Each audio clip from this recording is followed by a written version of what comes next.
Hey guys, welcome back to my channel Priyaa'z World and good morning to everyone.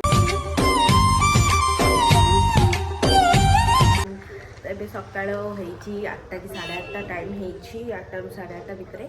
And ମୁଁ ଏବେ ଉଠିଲି ଚାଲନ୍ତୁ ଦେଖିଆ ଘରେ ସମସ୍ତେ କ'ଣ କ'ଣ କରିଛନ୍ତି।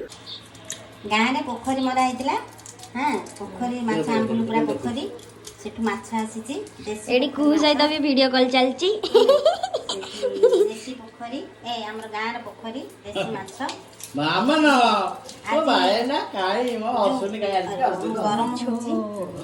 ଗରମ ହଉଛି ଗରମରେ ଖାଲି ମାଛ ଭଜା ପଖାଳ ଖିଆ ହବ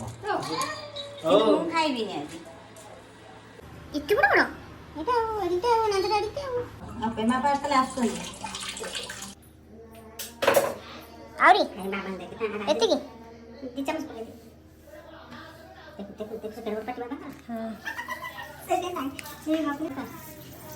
ଆଉ ଟିକେ ମୁଁ ହଳଦୀଟା ଲେମ୍ବୁ ମାଛ ହରିଆ ରେଡି କରିଦେଇକି ଏଠି ମମି ନେଇ ଆସିଛନ୍ତି ଚା ସମସ୍ତଙ୍କ ପାଇଁ ସେଉ ବି ଅଛି ଆଣ୍ଡ ଏଠି ନଡୁଆ ବି ଅଛି ଆଣ୍ଡ ରୁଟି ବି ଅଛି ତ ସକାଳୁ ଟିକେ ଚା ହରିଆ ଖାଇଦେବା। ତ ଏବେ ଏଇଠି ବସିକି ମୁଁ ଟିକେ ଆଇସ୍ ଆପ୍ଲାଏ କରୁଛି ମୋ ଫେସ୍ରେ ଯେହେତୁ ଏଠି ବହୁତ ଗରମ ହେଉଛି ଆପଣ ଯଦି ଆଇସ୍ ଆପ୍ଲାଏ କରିବେ ଫେସ୍ରେ ଗୋଟେ ଗ୍ଲୋ ବି ଆସିଥାଏ ଆଉ ଟିକେ ଥଣ୍ଡା ବି ରହିଥାଏ ଫେସ୍ ତ ଆମ ସ୍କିନ୍ ପାଇଁ ବହୁତ ଭଲ। ତ ବରଫ ଲଗେଇଲା ପରେ ଇଫେକ୍ଟ ଆପଣ ଦେଖିପାରୁଥିବେ କେମିତି ମାନେ ରେଡିସ୍ ବି ହେଉଛି ଫେସ୍ ଟିକେ ଆଣ୍ଡ ଖରା ଦିନେ ଆପଣମାନଙ୍କ ପାଇଁ ବହୁତ ଭଲ ଯଦି ଆଇସ୍ ଆପ୍ଲାଏ କରୁଛନ୍ତି ଫେସ୍ରେ ସକାଳୁ ସକାଳୁ। ମମି ଏଠି ମାଛ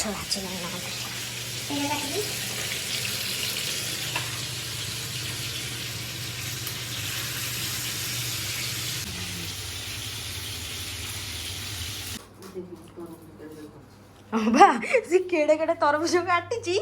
ଏ ଯୋଉ ଆମର ଏଇଠି ନନ୍ଦିନୀ ଆଇଛି ନନ୍ଦିନୀ ବଢିଆ ଲାଗିବ ଏଇଟା ଏଇଟା ଗୋଟେ ତାର ପ୍ୟାଣ୍ଟ ଏଇଟା ଏଇ ଯୋଉ ତ ଅନାରକଲି ନା କଣ କିଣିଥିଲା ତ ଫାଷ୍ଟ ମତେ ଏଇ ଡ୍ରେସଟା ବହୁତ ଭଲ ଲାଗେ ଡ୍ରେସଟା ଭାରି ବଢିଆ ଲାଗେ। ଏତେ ଗରମ ହେଉଛି ଯେହେତୁ କୁଲଫି ବାଲା ଆସିଥିଲା ତ ଡାକିକି ସମସ୍ତଙ୍କ ପାଇଁ ଟିକେ କୁଲଫି ରଖିଦେବା ଆଜି ମାଛ ବି ଖିଆ ହବ ତ ମାଛ ପରେ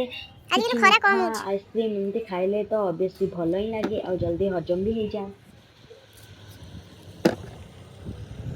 ଲଙ୍କା ରସୁଣ ଛେଚା ହବ ଲୁଣ ଟିକେ ପଡ଼ିବ ହଁ ମୁଁ ଖାଇଦେବି ଲଞ୍ଚ ଏଠି ରେଡି ହେଇଯାଇଛି ପଖାଳ ଶାଗ ଭଜା ଛୁଇଁ ଭଜା ଆମର ସେଇ ଛେଚା ସହିତ ମାଛ ଲଗେଇକି ଖିଆ ହବ। ଏବେ ଆମେ ଶାଢ଼ୀ ପିନ୍ଧିଛି ମୁଁ ଆଉ ଆମେ ଏବେ ରିଲ୍ ବନେଇବାକୁ ଯିବୁ ଇଏ କହୁଛି କ'ଣ କହିଲୁ ସେଫ୍ଟି ପିନ୍ ଗୋଟେ ଏଇଠି ମାରିବା ଆମେମାନେ ଛାତ ଉପରକୁ ଆସିଛୁ କ'ଣ ଭିଡ଼ିଓ ବନେଇବାକୁ ଇଏ ଆସିକି ଏଇଠି ନିମ୍ବ ଗଡ଼ ଚେକ୍ କରୁଛି ଡିଷ୍ଟର୍ବ ଆମର ଡିଷ୍ଟର୍ବ କରିବାକୁ ଆଇଛି ଏଠି ମିମି ମିମି ବାପ କହିଦେ ଏଇଟା କୁହୁର ମିମି ଏଇ କୁରେ ମିମି କୁ କୁ ବୋବଉଛି କହିଲି ଆଜି ଆମର ପାଗ ପୁରା ଜଟିଳ ଆମେ ଏଠି ବସିଛୁ ପବନ ଖାଉଛୁ ନା ମମି ହେ ତୁ ବ୍ଲଗରେ ଏଇ ସବୁ କଥା କହିଦେଉଛୁ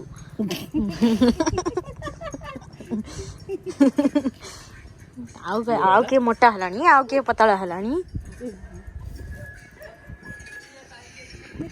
ସନ୍ଧ୍ୟାବେଳେ ଏଠି ବହୁତ ବର୍ଷା ଷ୍ଟାର୍ଟ ହେଇଯାଇଥିଲା ତ ମୁଁ କୁଆଡ଼େ ବାହାରକୁ ବି ଯାଇପାରିଲିନି ତ ଆଜିର ବ୍ଲଗ୍ ମୁଁ ଏଇଠି ଏଣ୍ଡ କରୁଛି ଦେଖା ହେବା ନେକ୍ସଟ ବ୍ଲଗ୍।